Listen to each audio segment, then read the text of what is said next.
Personne ne vous a jamais dit que vous aviez une remarquable tête d'abruti? Oui alors? Salut les musiciens de rue en devenir. Alors on va parler de l'état d'esprit. L'état d'esprit est très important. Déjà, il y a d'autres musiciens de rue. Il est très utile et plutôt intelligent de se lier avec eux. Ce n'est pas toujours facile parce que bien souvent ce sont des profils assez atypiques. Ils peuvent être taiseux, voire fermés, mais la tendance actuelle est plutôt positive.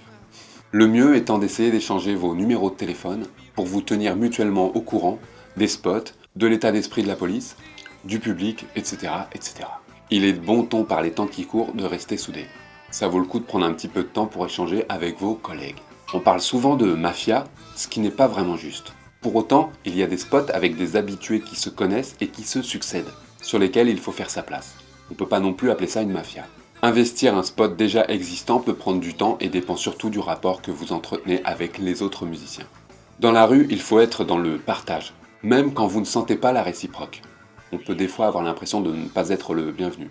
Il faut apprendre à partager les spots, être convivial et rester dans l'échange, pour aller dans le bon sens et instiller un bon spirit.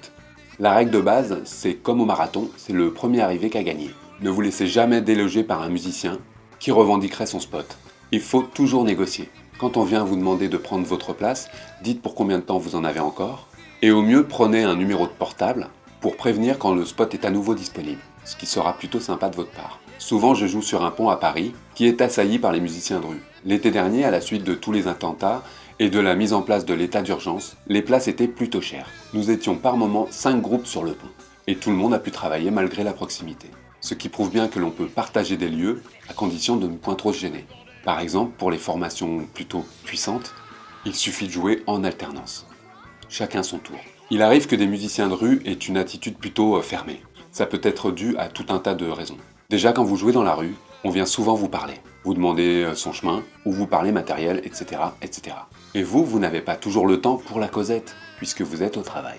Malheureusement, avec la pratique, on peut mettre en place des stratégies d'évitement qui peuvent donner cette impression de fermeture. Pour engager la conversation avec un musicien de rue récalcitrant, inutile de lui sauter dessus. Prenez votre temps, écoutez-le, observez-le, respectez-le. Il y sera certainement sensible, et vous pourrez alors échanger plus facilement. Ce n'est pas parce qu'il fait la gueule a priori que c'est un sale type. Il est peut-être juste habitué à tous ces gens qui viennent lui parler quotidiennement pour ne rien dire. La psychologie. Pour aller jouer dans la rue, il faut un bon mental. Il faut même un beau mental. Il est préférable de bien se concentrer avant d'arriver sur site. Surtout les premières fois. Ne jamais aller jouer si on est de mauvaise humeur. Ou alors se recentrer auparavant. Le public voit tout et il est extrêmement sensible à votre état. Il existe sur le net des tas de tutos pour s'auto-suggérer des choses. Mon ami Fabien Olicard, qui est mentaliste, a une chaîne YouTube sur laquelle vous trouverez entre autres des tas de techniques pour vous mettre en condition et pour prendre possession de la scène avec un bon spirit.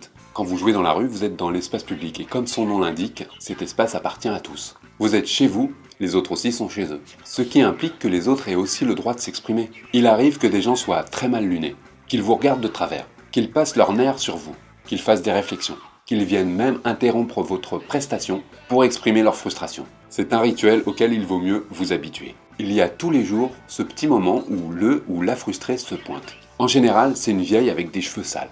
Elle vocifère quelques instants et vous propose même d'appeler la police ou de porter plainte pour une raison quelconque. Il vaut mieux ne pas réagir et attendre patiemment qu'elle passe son chemin. La sécurité.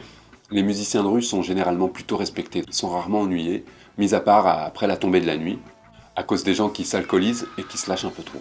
Donc, à part faire attention à ne pas se faire voler ses affaires, il y a rarement des problèmes majeurs. Quand on est une fille, c'est pareil. Les gens ne vous importunent jamais. Il est même beaucoup plus rare de se faire draguer quand on joue dans la rue que quand on joue dans un pub.